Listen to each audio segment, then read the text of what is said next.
एक मजबूर अंधी लड़की का सौदा उसके अपनों ने ही कर दिया। लाल जोड़े में सजी वो दुल्हन जिसे लगा उसे नया जीवन मिला है। उसे क्या पता था कि सुहाग रात के अंधेरे में उसके बगल में बैठा शख्स उसे सिर्फ एक जिंदा लाश समझकर कागजों पर अंगूठा लगवाने का इंतजार कर रहा है। कहानी की शुरुआत एक आलीशान शादी से होती है। रोशनी से जगमगाता घर, लेकिन दुल्हन की आंख में गहरा अंधेरा है। नैना जो देख नहीं सकती, लाल जोड़े में सजी बैठी है। उसकी शादी शहर के सबसे खानदान के इकलौते वारिस अभय से हुई है। नैना के पिता सिसकते हुए अभय का हाथ पकड़ते हैं। बेटा, मेरी बेटी की आंखें नहीं है, पर इसका दिल सोने का है। इसे कभी अकेलेपन का एहसास मत होने देना। अभय शांत है, उसकी आवाज में एक अजीब सी भारीपन है। आप चिंता मत कीजिए नैना, अब मेरी जिम्मेदारी है। नैना जब अपने ससुराल पहुंचती है तो उसे वहां के माहौल में एक अजीब सी ठंडक महसूस होती है। रस्मों के नाम पर सिर्फ औपचारिकताएं निभाई जाती है। अभय की मां नैना की सास बस इतना कहती है, नैना ऊपर वाले कमरे में जाओ, अभय वहीं आता होगा। नैना को सहारा देकर ऊपर के कमरे में ले जाया जाता है। कमरे का दरवाजा बंद होता है और नैना बिस्तर पर बैठ जाती है। वह देख नहीं सकती, लेकिन उसकी सुनने की शक्ति बहुत तेज है। उसे कमरे में चमेली के फूलों की खुशबू के साथ साथ एक और गंध आती है, जैसे कोई पुरानी दवा या जलती हुई अगरबत्ती की गंध हो। रात के 12 बज रहे हैं। कमरे का दरवाजा धीरे से खुलता है। नैना के दिल की धड़कन तेज हो जाती है। भारी कदमों की आवाज नजदीक आती है। कोई उसके पास आकर बैठता है। नैना धीमी आवाज में कहती है, आप आ गए, मुझे बहुत डर लग रहा था। सामने वाला शख्स कुछ नहीं बोलता, वह बस नैना के सिर पर हाथ रखता है। नैना को महसूस होता है कि वह हाथ बहुत खुरदरा और कांप रहा है। अभय की आवाज तो मंडप पे बहुत साफ और जवान थी, लेकिन यह स्पर्श किसी बुढ़े या बीमार इंसान की लग रहा है। नैना घबरा कर पूछती है, अभय आप चुप क्यों हैं? कुछ बोलिए। तभी वह शख्स उसके कान में झुककर फुसफुसाता है, डरो मत नैना, मैं वही हूँ। आवाज इतनी धीमी और दबी हुई कि पहचानना मुश्किल है। जैसे ही वह शख्स नैना का हाथ पकड़ता है, नैना को उसके हाथ की अंगूठी महसूस होती है। वह अंगूठी अभय की नहीं है। मंडप में उसने अभय को जो अंगूठी पहनाई थी वह गोल और चिकनी थी, लेकिन यह अंगूठी नुकीली और किसी अजीब डिजाइन की है। नैना झटके से अपना हाथ खींच लेती है। आप कौन हैं? आप अभय नहीं हैं। अभय की आवाज ऐसी नहीं थी। कमरे की लाइट अचानक बुझ जाती है। नैना के लिए तो अंधेरा ही है, पर दर्शक देखेंगे कि कोई साया कमरे से बाहर भाग रहा है। तभी दरवाजे के बाहर से असली अभय की आवाज आती है, माँ चाबी कहाँ है? मेरा कमरा बाहर से किसने बंद कर दिया? नैना सुन्न रह जाती है। अगर अभय बाहर है तो कमरे के अंदर उसके साथ कौन था? नैना चिल्लाने की कोशिश करती है, लेकिन तभी एक ठंडा हाथ उसके मुंह पर रख दिया जाता है। कमरे के अंदर मौजूद वह तीसरा शख्स कौन है और अभय को कमरे के बाहर क्यों रखा गया है? अब कहानी आगे बढ़ती है। जैसे ही वह ठंड हाथ नैना के मुंह पर आता है, नैना का शरीर डर से जम जाता है। वह शख्स उसके कान में बहुत धीरे से फुसफुसाता है, चुप रहो, अगर शोर मचाया तो तुम्हारी जान को खतरा हो सकता है। मैं तुम्हें चोट नहीं पहुंचाना चाहता। नैना झटके से सिर हिलाती है और उसका हाथ हटाकर हाँफते हुए पूछती है, आप कौन हैं? और अगर अभय बाहर क्यों चिल्ला रहा है? क्या यह मजाक है? तभी कमरे का पिछला दरवाजा, जो शायद किसी गुप्त रास्ते या बालकनी की तरफ खुलता था, धीरे से बंद होने की आवाज आती है। वह शख्स गायब हो चुका है। उसी पल कमरे का मुख्य दरवाजा जोर से खुलता है और अभय अंदर आता है। अभय हाँफ रहा है। वह नैना के पास आकर बैठता है। नैना, तुम ठीक तो हो? पता नहीं किसने बाहर से कुंडी लगा दी थी, मैं माँ को ढूंढने गया था। नैना हाँफते हुए कहती है, अभय यहाँ कोई था, अभी अभी कोई यहाँ से गया है, उसने मुझसे बात की, उसका हाथ बहुत ठंडा था। अभय एक पल के रुकता है, उसकी सांसें भारी हो जाती है, फिर वह हंसते हुए कहता है, पागल हो गई हो क्या? अंधेरे की वजह से तुम्हें वहम हुआ होगा। देखो मैं तो यही हूँ, कमरे में कोई तीसरा कैसे आ सकता है? लेकिन नैना का दिल यह मानने को तैयार नहीं है। वह देख नहीं सकती, पर उसकी छूने की शक्ति उसे बता रही है कि जो बिस्तर की सिलवटें अभी उसने महसूस की थी वो किसी और के बैठने से बनी थी, और वह चमेली और पुरानी दवा वाली गंध वह अभी भी कमरे में तैर रही है। तभी कमरे में नैना की सास शारदा देवी प्रवेश करती है। उनके हाथ में दूध का गिलास है। क्या हुआ, इतना शोर क्यों मचा रहा है? नैना रोते हुए उन्हें सब बताती है। शारदा देवी अभय की तरफ एक अजीब नज़र से देखती है, जैसे उन दोनों के बीच कोई मूक समझौता हुआ हो। शारदा देवी प्यार से नैना का सिर सहलाती है। अरे बिटिया, तुम देख नहीं सकती ना, इसलिए डर गई हो। यह पुराना बंगला है, चूहे बिल्ली की आवाजें आती रहती है। लो यह दूध पी लो और सो जाओ। नैना मना करती है पर शारदा देवी जिद करके उसे दूध पिला देती है। दूध का स्वाद थोड़ा कड़वा और कसैला है। दूध पीने के कुछ ही मिनटों बाद नैना को भारीपन महसूस होने लगता है। उसे समझ आ जाता है कि दूध में नींद की दवा थी। वह बिस्तर पर गिर जाती है लेकिन पूरी तरह बेहोश नहीं होती। उसका शरीर सुन्न है पर कान अभी भी काम कर रहे हैं। आधी रात को उसे फिर से वही खुरदरी आवाज सुनाई दी। क्या वह सो गई? यह वही अनजान शख्स है। हाँ, दवा दे ही दी है। पागल हो गए हो? कमरे में क्यों आए थे? अगर वह शोर मचा देती तो? यह आवाज शारदा देवी की है। मुझे उसे देखना था। आखिर वह शख्स अपनी बात पूरी नहीं कर पाता क्योंकि अभय उसे टोक देता है।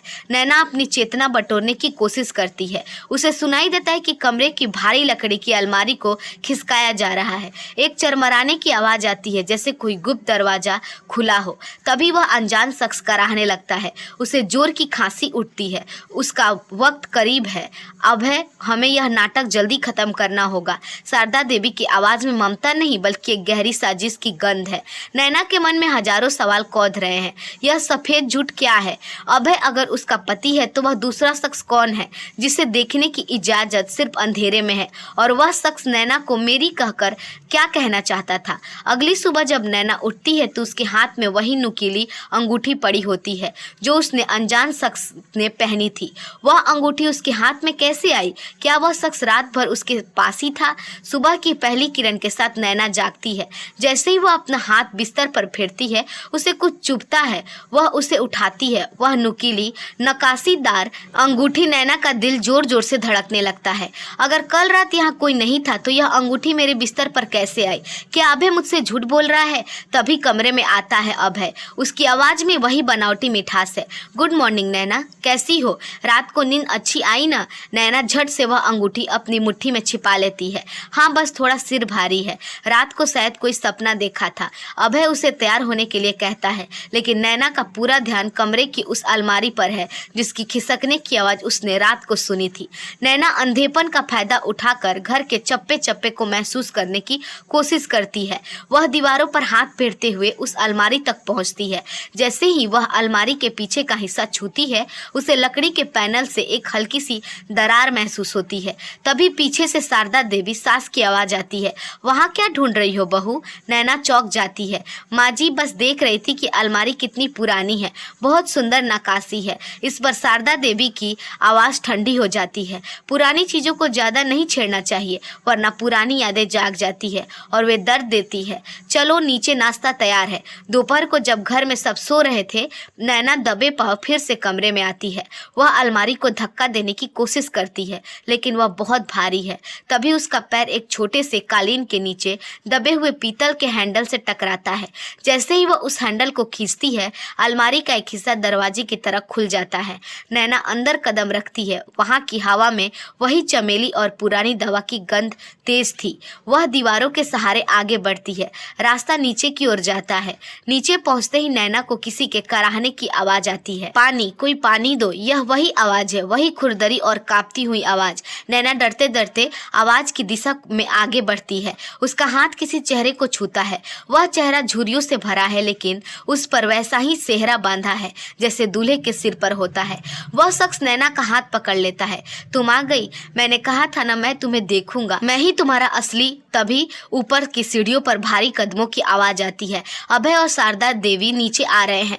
नैना घबरा कर एक बड़े संदूक के पीछे छिप जाती है। अभय चिल्लाता है, इसे और कितनी दवाई दे माँ? यह बार बार नैना का नाम ले रहा है। अगर उसे पता चल गया कि जिस अभय से उसने शादी की है वह तो सिर्फ एक मुखौटा है तो सब बर्बाद हो जाएगा। शारदा देवी गुस्से में कहती है, चुप रहो बस कुछ दिन और। जब तक जायदाद के कागज पर नैना के अंगूठे के निशान नहीं लग जाते तब तक इस असली वारिस को जिंदा रखना हमारी मजबूरी है। नैना को लगना चाहिए कि तुम ही उसके पति हो।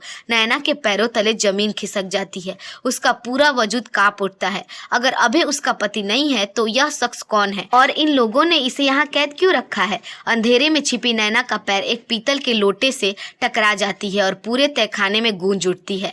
अभय और शारदा देवी अपनी बातचीत रोककर उस ओर मुड़ते हैं। अभय टॉर्च जलाता है और कहता है, वहाँ कौन है?